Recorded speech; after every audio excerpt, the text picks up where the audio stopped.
Namaste, welcome to BizLog. Today we have our founder Srinivasan with us and I'm going to ask a few questions. What inspired you to conduct Environment Day activity?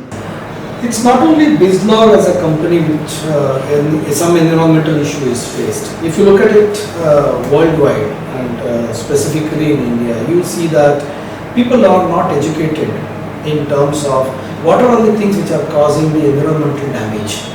Look at it, we even today throw plastic covers on the roads. We don't think that, okay, what will happen if I throw one plastic on the road? We throw paper. We spit everywhere wherever we look at it. We park our vehicle wherever we want. But they don't understand that these are all causing environmental issues. The moment you park, there will be a traffic jam. When the traffic jam happens, automatically too much of the petrol is getting burnt. And when the petrol is getting burnt, then it automatically spoils the whole environment. We don't realize the heat that we are generating because of the gas burning is not something which should be forgotten. So likewise, every one of us, every one of the human being, every one of the animal, insects, everybody is facing the issues towards global warming, issues towards the environmental issues. Okay. So there were certain of the small birds which were there during our younger days. Today I don't see them at all. It could be parrots everywhere, but today I don't see parrots anywhere at all. And there were multiple other small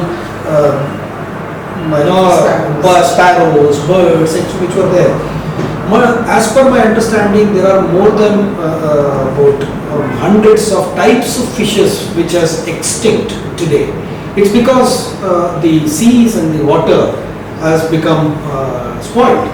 So they can't survive anymore at all. So it has become extinct. So this is a major concern. There may be no earth available if we don't act on it today. Consider the most important environmental issue that the company is currently facing. Okay, so it's not only for BizLog. What I would say is every other company on earth, whether it is company or an individual or a consultant, first and the foremost thing is they have to get discipline for themselves. In the olden days, sometimes we may have to go back to our olden days.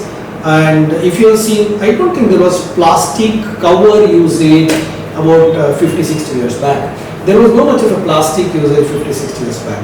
And we were using firewood to cook. I'm not saying you have to go back to firewood to cook, but how much of the gasoline that you are using, can you reduce it? Reheating, can it be reduced? Usage of the microwave oven, can it be reduced because it is producing a lot of heat and electricity? Can it be reduced? We are not saying that you take it away. So within the organization, if you look at it within the this thing, how much of the light that you can reduce, how much of the light that you can use the natural light as much as possible. Can you not use air conditioner till the time it becomes absolutely necessary? Can you just avoid it? Put fans, use it so that you are reducing the heat in the environment. Don't litter anywhere, don't put plastic, don't put paper. Use, in fact, we are driving our organization towards the zero waste policy. And means zero waste means whether it is food, whether it is plastic, whether it is paper. We may not be able to say that we will not use paper at all, but can we reuse it? Can we reduce it? So as an organization, if you look at it, we are into reverse logistics and circular economy logistics solutions. Here we clearly say reuse, reduce, refurbish and return and recycle. So these are the 5 things as a fundamental that we work with. So as long as we work with that, we should become the leaders to showcase to the country that this is how it has to be done. Hence, we are trying to strive hard to see that we are able to use as much less as possible, not as much more as possible. And we heard that you have conducted what are the immediate measures that the company is taking to save the trees or earth? Yeah, so basically that is a small initiative when we compare ourselves to people who have been contributing their life into this kind of a cause. For example, there is one lady who is 98 years who is awarded Padma Vibhushan. She has done so much. Lakhs and lakhs of trees she has planted. Similarly, you know this Pandit Ravi Shankar, who has taken So, and he just conducted save water, post that he's taken save oil, save soil. There are multiple of these kind of initiatives done in a massive way, mass. We are just trying to contribute a little bit around with whatever is the limitation that we have got. But yes, we did plant some trees and we did spend some time cleaning up a park and all that kind of stuff. But we would continue to do that. And in fact, the whole team enjoyed it much. Well, that was a wonderful idea what you have, sir. Is there planting trees is the only solution or there are any other alternatives? What we need to understand is one plant cut is equal to 20 plants that you need to put.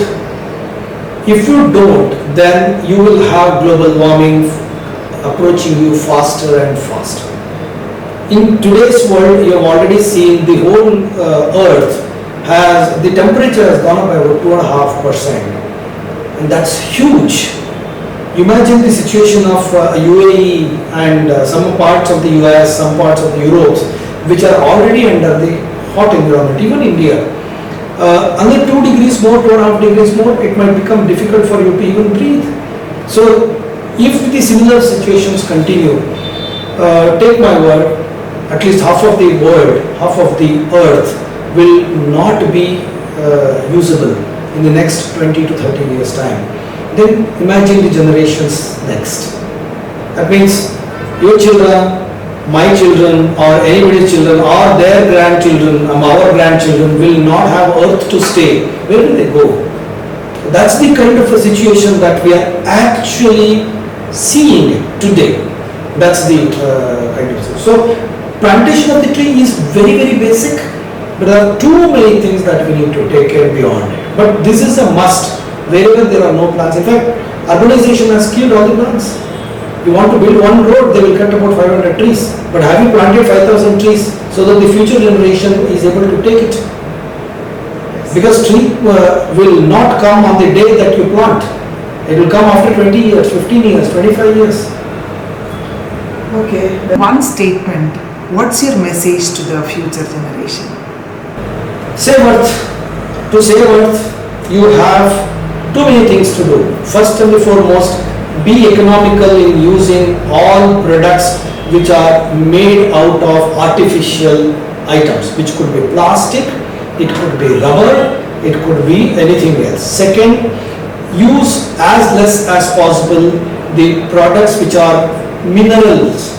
Basically, it could be steel, it could be tungsten, etc. So please reuse it. Please recycle it. There is enough of minerals available, enough of metal available on earth today, which you have mined over the last 60, 80 years.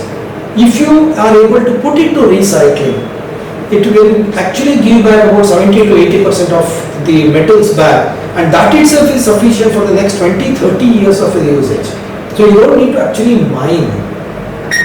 Because we are not doing it, we are mining, and the more of the mining, more of the earth becomes loose, you can experience multiple earthquakes and water shedding, then you are already seeing the flooding happening. All this is because we are not planting trees, or we are mining and mining and mining. That's the crux of the whole situation. So hence, the request to the younger generation and the future generation is save Earth for yourself and for the future generation. Thank you, sir. Thank you so much for spending your valuable time. Thank you very much. Namaste.